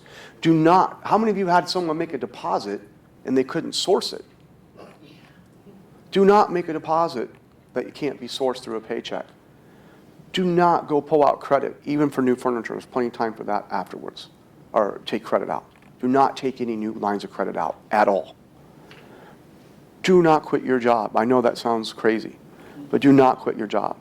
And then the actual dues. Do communicate with the lender. Do get the information the lender requests with no later than 48 hours after it's requested. You know, the do's and do nots. Maybe have that sent out. And then last but not least, maybe a list of the utility transfer. In alphabetical order is what we send out from, I think, Adele's first and Altoona and then Ankeny, and, you know, they can go right down to West Des Moines and see who the main internet provider is, Mid-America Energy and Gas, West Des Moines Water Works, with links to set up their utilities. Hey, it's time to set up your utilities. But how about giving max insurance information, you know, get that signed at the time of the offer and make sure Todd and those guys they need insurance. Make sure Todd and them are there to quote their insurance. Todd saved me $800 a year. I'm all about Todd. You know? Right? There's that insurance form in there.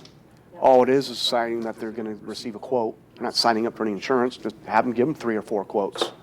Save me a bunch of money. You know? Make sure that in 2 weeks before closing, hey, if you haven't talked with Todd yet or gotten your insurance lined up, it's time to do that.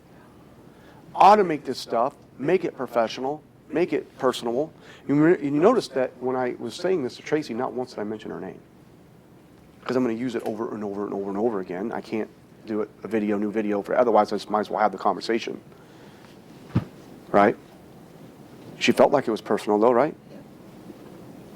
So, your job is to build a reputation and service that is worthy of positive discussion amongst your peers and the public. And I mean peers, us. Right? We live in a world right now where you're not the only one writing an offer on a house. If you don't believe your reputation and how you deal and handle your business matters, then you're deranged. Because a lot of your offers look the same. And if I like one of you as a professional, knowing that you're a true pro, you're getting the offer more than someone who is a little screwy or doesn't communicate well or flies off the handle because stuff went sideways and they lost their marbles. You know what I mean? We've all been there. Brandon, you've been there. Probably with me. Be the agent people want to work with. It matters. Especially in this market, it matters. Right? No one wants an agent and work with an agent that never answers their phone or gets back to you 5 days late. You know? Drew's probably with you to deal. Drew's like, that is so you. I got other things going on, Drew. Come on. I know, we're both on vacation. And I also want you to know, because you've got a lot of young guys in here, and every interaction with the public gives you the opportunity to set an impression worthy of an introduction. Recognize that what you do out in the public, how you act, matters.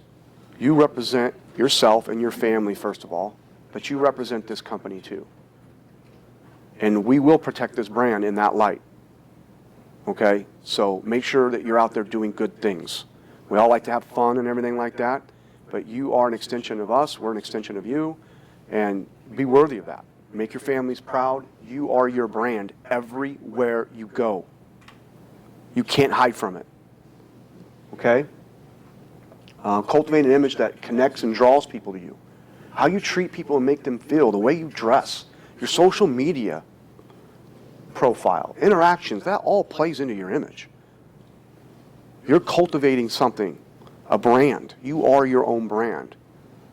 Everything that you do plays into that, okay? And then also the interaction with your sphere. I mean, it gives you the opportunity to expand your fan club. And that's what we're trying to build, right? You want a KISS Army type fan club. You ever seen the KISS Army? They're deranged. They're lunatics. But they are passionate, boy. They are passionate. They are passionate. And they buy a lot of merchandise. What's your methodology? Are you disciplined? Are you regimented? Can you give 2 hours of focus every day to something like this? Are you skilled? If you answered yes, then you will have uncommon results. We are in an industry of nothing but common results for people. RE/MAX and you agents are the uncommon. You guys sell over twice as much as the average agent in our marketplace, and you sell 3 times as much as the average agent nationwide. You make up the uncommon. You're part of that. If you're willing to give this 2 hours a day, or maybe even an hour as you start, 2 hours as you start to get your fan base going, I will guarantee you it will change your life. I am living proof of it. Jenny Farrell is living proof of it. Brian York's living proof of it. Steph Anania is living proof of it. You plant these seeds every day. You will look back at an incredible harvest, I guarantee you. I guarantee you. This is $150,000 every year. Now, some of you looking in here like, God, I only made $150,000 this year. I'm going to starve. This can't be your only line. I mean, you have other things going on. You have other ways to make another 100 and another 100 and another 100. But this is 150 every year. And when the market goes like this and there's market shifts, you know you have 20, 30 to 50 people out there going to give you a business every year. You know you're going to have 50 transactions because you work this line. It is the lowest money in, highest ROI that you will have in your business, okay? Now, if you're not disciplined and regimented, if you don't have a methodology to this, then you're just flying by the seat of your pants. You're waiting for deals to come from you from like manna from the heavens. It won't happen. It won't happen often enough. Okay, it won't. Some of you are here looking at me, and I know that look because I was that agent. I know what it's like. And I had a manager that told me for 7 years, work your database, work your database, work your database. And I never did, and then one day I listened to these CDs, and everything he told me I knew inherently, but it was a light bulb, and I made a decision. I made a pact with myself that I wasn't going to be ordinary anymore, that I wasn't going to be common. I was going to do the uncommon things to have uncommon results, and I was going to be disciplined enough to do this. And when I did it, it took me about a year before it started to pay off. It was about 12 months of doing this. And then all of a sudden it started happening. And it started happening at a really high clip. I think that's our last slide, is it not? We have one more? No, we got 2 more. 2 more, okay. You need to invest in yourself. Items of value, pop-by gifts, networking clubs, lunches, drinks, coffee, CRMs, postcards, envelopes, they all cost money. Budget what you can and start investing in your business. Start investing in yourself. There is nothing you can do aside from open houses and knocking on doors that won't cost any money. And that is a grind it out type method. So if you're willing to do that, this is infinitely easier. Systems require intention. How are you going to take your listing clients and buying clients through a journey that's professional, great information, communication, and finishes strong? You need a system that puts everybody through this that is proven to be high level. And we just went in with videos on how to do that. You do videos, you can do just a text, make it in a Google Drive. If you have an assistant, have them timeline out the process and have them send it out day 5 this, day 7 this, day 9 this. Make it easy. Make it easy. Make it look like you have a process. Don't make it look like it. Have a process. These are powerful statements, and we've already went kind of through these too, but I would like to provide you high-level service. I'm going to get you through this transaction smoothly, but if you're not willing to connect me with your friends, family, and coworkers, then I have failed you in some way. I did not reach the bar and standard I have set for myself. That is almost verbatim what I say to a client. About the first or second time I meet them, I let them know that we're not just in this for an A to Z smooth closing. This is a relationship we're going to have for a while, for a lifetime. And then the other ones are from my B. If you ever know someone has a real estate need, I would be eternally grateful for a warm introduction to them. I would give them the highest level of service in our industry. That's for my B and C clients that I'm meeting with, networking events. The other one's the A one. I appreciate all the introductions you've made for me. It's hard to even articulate how much it means to me and my family. Keep them coming. Remind them of your why. You know, and a lot of you, some of you don't have families yet, but you still have your own why. It means a lot to me. I'm really trying to build something here, and you're helping me do that.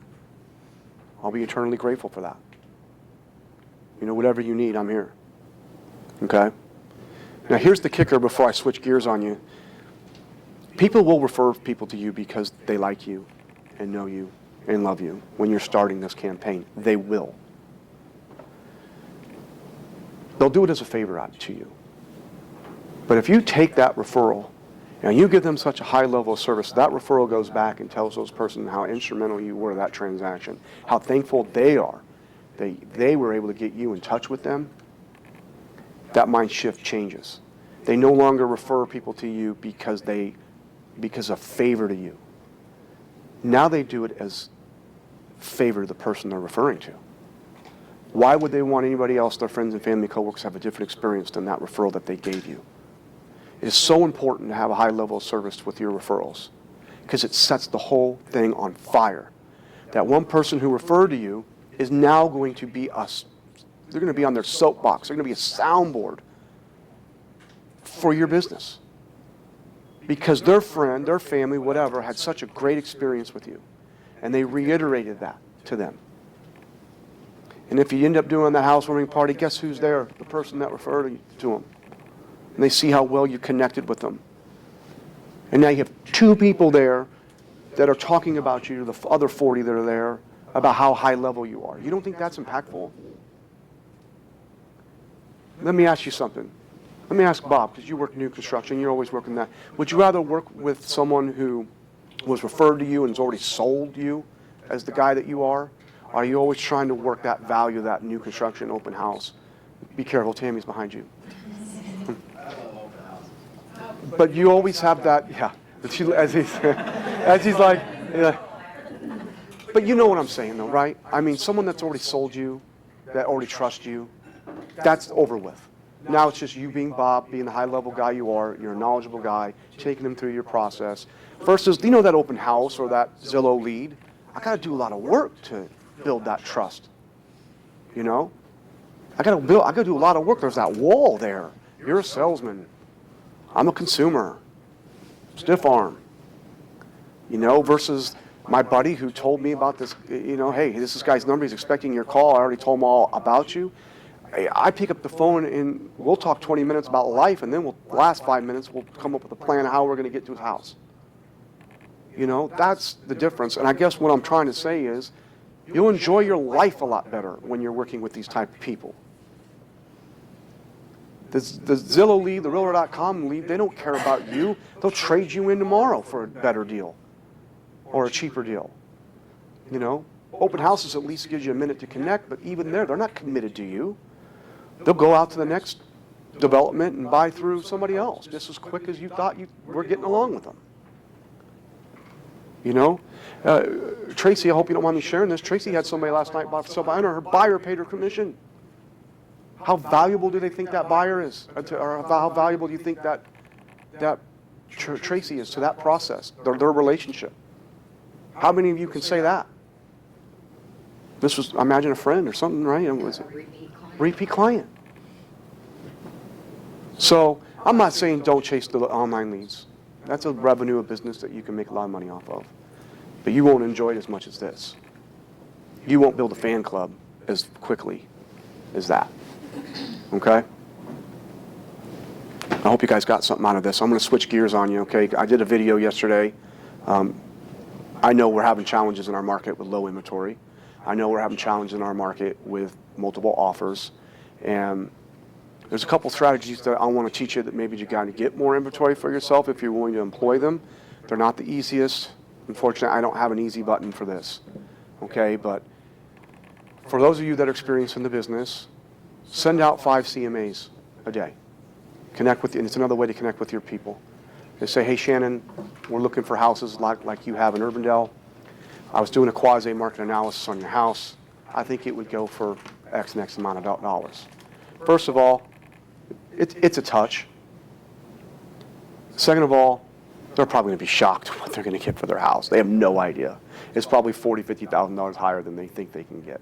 If you don't think that's going to start a conversation with her husband at dinner, you know what I mean? Send out 5, 6 of them a day. If you can send out 10 because you got time or 15 because you got time, do it. It'll start conversations with people about what their home is worth. They have no idea what they can get for their house. All right? Second of all, when you do sell a house, instead of posting it, I got 9 offers in 5 minutes. You know, if I'm a consumer, I'm thinking I don't need you. That's the bottom line. And all you are doing this, and we've said this for the last 3 years, please stop. Turn it around and say, I was able to get 105% sales price to list price for this house. That's a better message, okay? That means, Shannon, I might need to call you to figure out how you did that. How did you get 5% more than, you know? I might need her to do that for me. Okay? Switch the narrative a little bit. But another thing is, when you do sell a house, inform the neighbors. I'm not one for door knocking, but as it gets nicer out, you might knock on a door and say, hey, I want to hand you this postcard. We sold this house for 105% more than they're asking. I have other buyers. If you're interested in selling, I won't take much of your time, but call me. You might be surprised what your home's worth. And go do that. You can do a postcard campaign of 20, 20, 20 across the street. Do 60 postcards too that say the same message. Not this, I mean, they're just listed and they're just sold, but maybe customize the message a little bit. If you're not, I'm not a big door knocking guy. It's a lot of time. But you can. If you're slow and you're trying to get inventory, you can. You certainly can. Okay? And then, what's that? I said that some other companies are doing it. I had a friend tell me that they stopped by their house, just cold. Yeah. Yeah. So, if you are doing an open house, invite the neighbors. I know sellers hate that. Invite the neighbors and with something saying, hey, we just sold this house. I'm still going to have the open.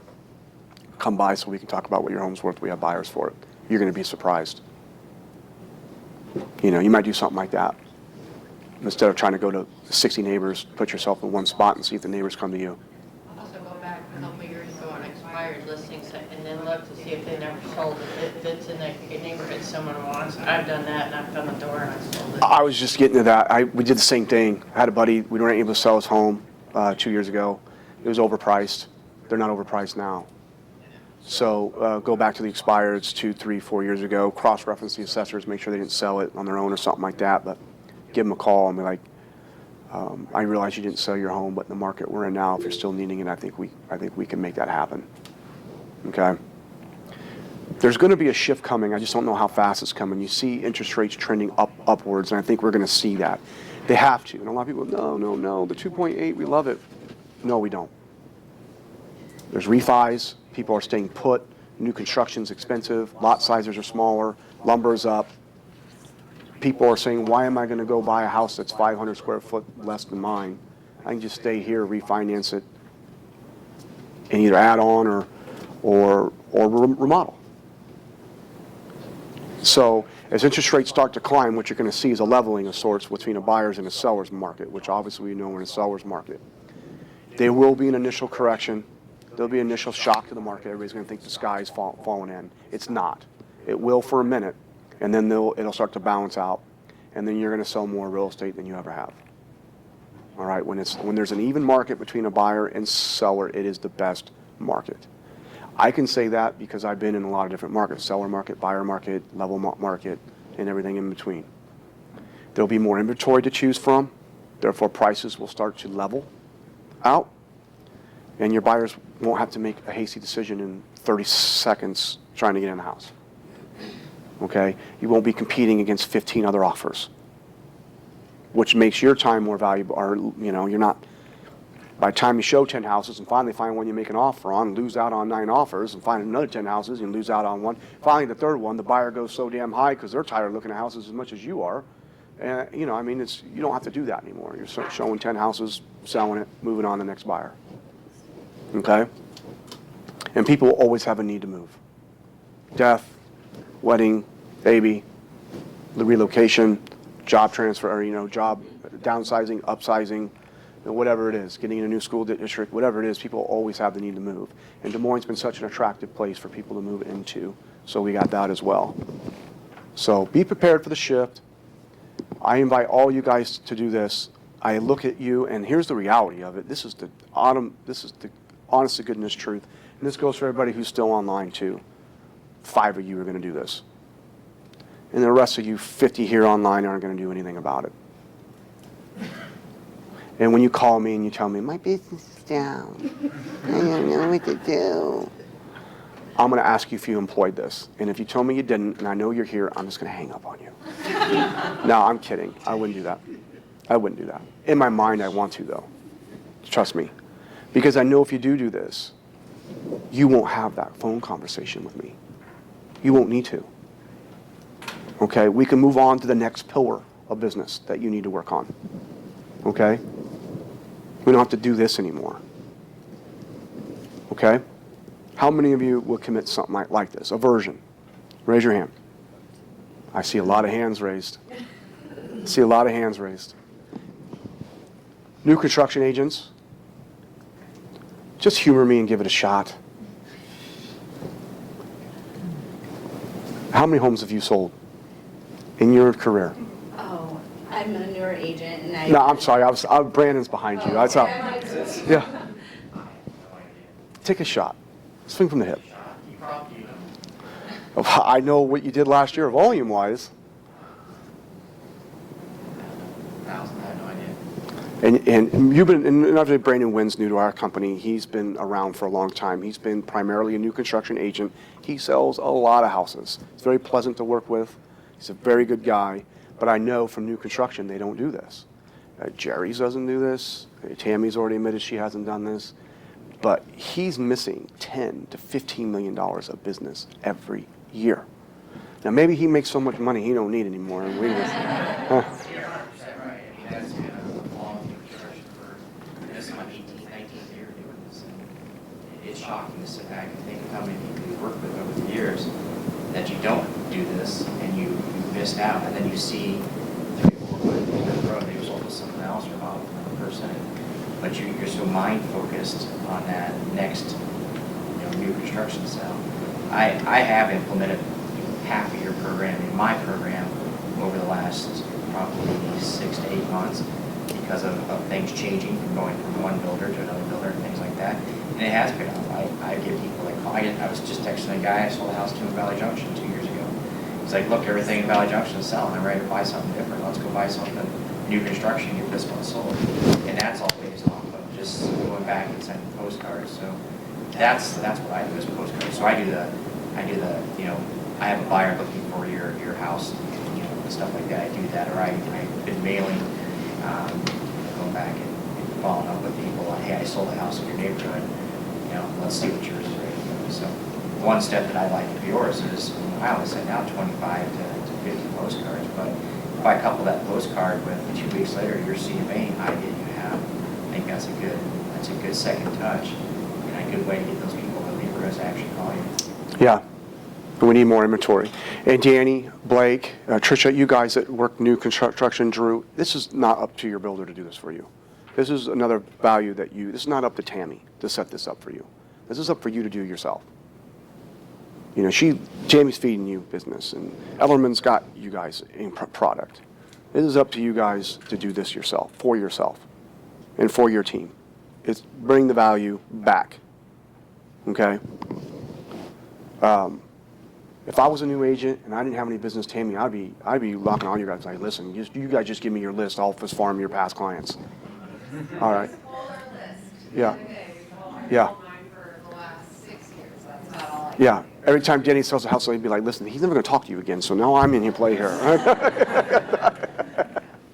You know. I know. You guys do. Everybody here is high level. I think the world of you, and we're so grateful that you're here with us. You know, the reason why I say, you know, when you call me, I give you that thing, it's because I just want to challenge you.